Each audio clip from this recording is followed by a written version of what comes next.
डाकू मानसिंह, जिसकी मूवी आप लोगों ने देखी होगी, जिस पर दारा सिंह जी ने मूवी बनाई थी, जिसका एक किरदार जो है वो गरीबों का एक मसीहा, जिसने बहुत सारे मंदिर बनवाए और मंदिर में आज भी उनकी प्रतिमा है जिसकी पूजा की जाती है।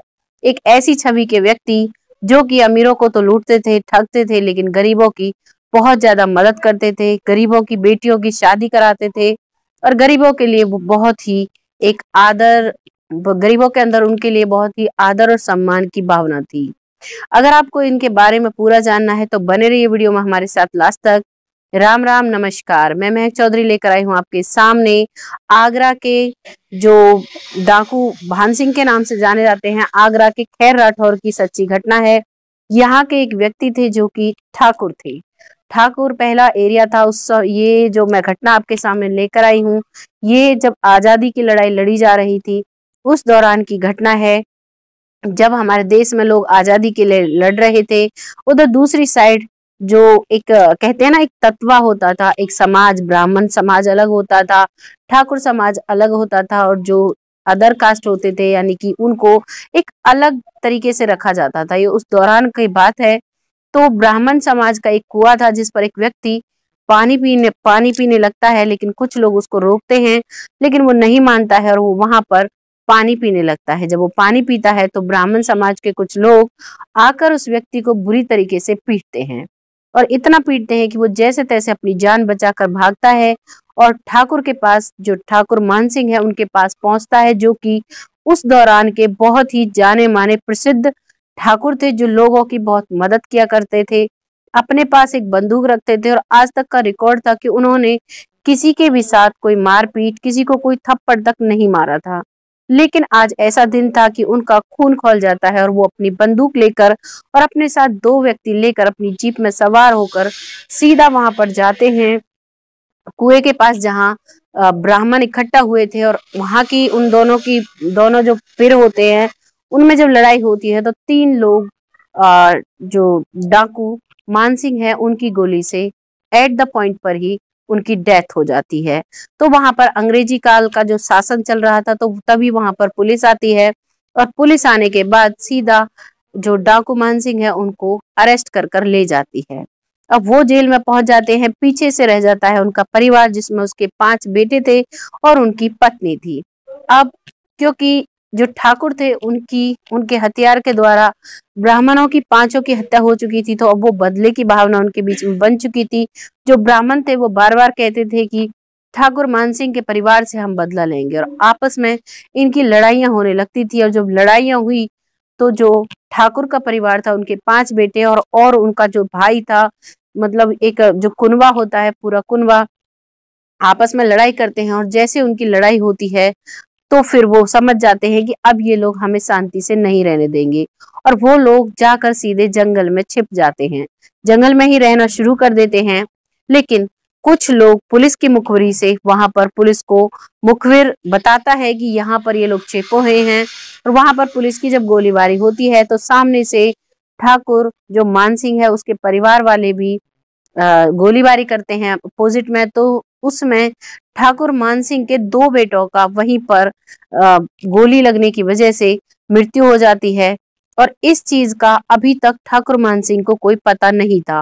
वो जेल में था। इधर जब भारत में जब आजादी की लहर आई तो जो भी क्रिमिनल थे, यानी जो भी कैदी थे, उनको छोड़ दिया जाता है। और जब ठाकुर मानसिंह करीबन 11 साल की कैद काट कर वापस आता है तो उसके अंदर एक खुशी की लहर होती है, और वो सीधा अपनी पत्नी के पास आता है, और आते ही पत्नी उसको देखते ही फुट फुट कर रोने लगती है। कहती है कि मेरे 2 बेटों को ब्राह्मणों ने मौत के घाट उतार दिया, मुझे उसका बदला चाहिए। ठाकुर मानसिंह वहीं पर कहता है कि बदले से कुछ नहीं होता, तुम्हारे अभी 3 बेटे हैं, उन पर सब्र करो और आराम से जिंदगी शांति से तुम भी जियो और मैं भी जियूं। तभी उसकी ठाकुराइन जो थी वो अपनी चूड़ियां उतार कर अपने पति मानसिंह को देकर मारती है और कहती है कि या तो चूड़ियां पहन लो या फिर मेरे बेटों का जो उनका बलिदान है उसको जाया मत जाने दो, उनका बदला लो। अब ठाकुर मानसिंह चूड़ियां तो पहन नहीं सकते थे, तो वो हथियार उठा लेते हैं और अपनी 17 लोगों की एक टीम गठित करते हैं और जंगल की तरफ चले जाते हैं। अब वो लोग तुरंत फिर से मतलब सब इकट्ठा हो जाते हैं और अब वो साजिश रचते हैं कि कैसे भी करके जिन्होंने हमारे बेटों की हत्या की है उनसे बदला लेना है। तो तभी वो लोग हमला करते हैं, तो 5 लोगों को वहीं खड़े करके वो गोली मार देते हैं। गोली मारने के बाद फिर से वो जंगल में छिप जाते हैं। अब पुलिस उनको ढूंढने के लिए फिर से शुरू हो जाती है और बस पुलिस की रडार पर जो थे वो सिर्फ और सिर्फ डाकू मान सिंह थे। और अब उनका नाम फैलने लगता है और चारों तरफ अब वो लोग डकैती करने लगते हैं, क्योंकि 17 लोगों की टीम जब जंगल में रहती है तो उनको लिए उनके खाने के लिए भी चाहिए और उनको हथियार भी चाहिए, क्योंकि रोज उनमें गोलीबारी होती थी। आए दिन पुलिस उन पर उन्हें रोक पकड़ने की कोशिश करती थी और आए दिन वो पुलिस को रोकते थे गोलियों के थ्रू। अब उनके पास पैसों की कमी जब पड़ती थी तो वो लोग डकैती करने लगते थे। जब डकैती लगातार करते थे तो काफी लोगों का खून बहता था, जिस खून को देखकर डाकू मान सिंह कहता था कि मुझे बेगुनाह लोगों का खून नहीं बहाना है, आज के बाद हम डकैती नहीं करेंगे।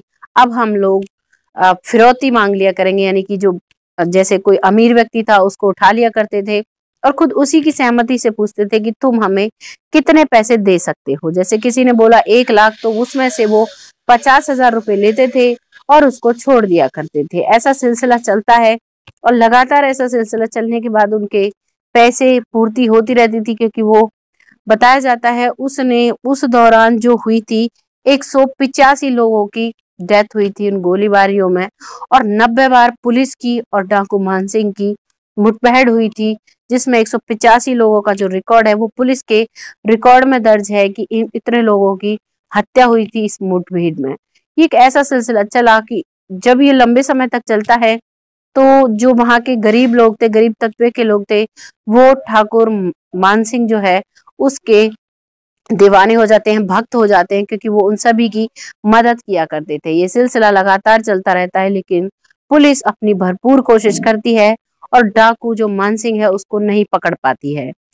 फिर जो पुलिस है वो भी एक टीम गठित करती है और उसके चलते एक बड़े ऑफिसर को हायर किया जाता है, जो कि वो भी उससे हार मान बैठता है। लेकिन सिलसिला जब लगातार चलता रहता है तो ये लोग अपने मुखबिर लगा देते हैं और मुखबिर उनको एक जगह उन्होंने कुछ लोगों को इकट्ठा किया था जहां पे उनको भाषण देना था।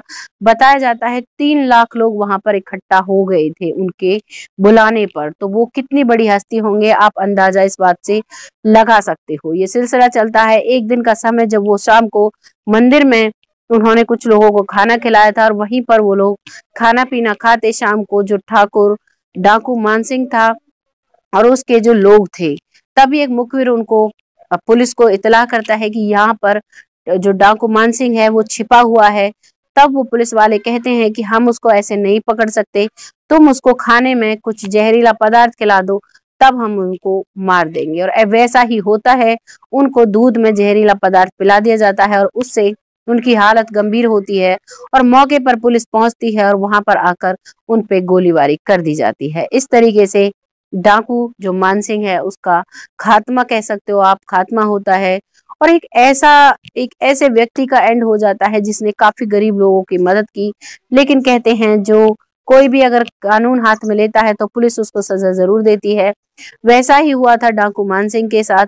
लेकिन आप क्या कहना चाहेंगे, क्या डाकू मान सिंह सही थे या फिर उन्होंने गलत किया? अपनी राय कमेंट बॉक्स में जरूर लिखिएगा। मेरा इस कहानी को लाने का सिर्फ एक ही उद्देश्य था कि विरोध और लड़ाइयाँ इंसान को गलत रास्ते पर ले जाती है, इसलिए अपने अंदर सहनशीलता रखें और एक गुस्से पर कंट्रोल इंसान को करना चाहिए, जिससे कि वो अपनी लाइफ को आसानी से आगे बढ़ा सके। क्योंकि अगर हम कोई भी गलत रास्ता इख्तियार करते हैं तो उसका जो अंत होता है वो बहुत ही बुरा होता है। तो कैसी लगी आपको कहानी कमेंट बॉक्स में जरूर बताइएगा और बहुत जल्द फिर आती हूँ ऐसी एक सच्ची घटना के साथ। अगर आपको हमारी ये वीडियोस अच्छी लगती हैं तो प्लीज इनको ज्यादा से ज्यादा शेयर करिए, जिससे कि हम ऐसी ही सच्ची घटनाएं आपके सामने ला सकें। देखते रहिए हमारी क्राइम रिपोर्ट। बहुत जल्द फिर आती हूँ ऐसी एक सच्ची घटना के साथ। तब तक के लिए जय हिंद, जय भारत।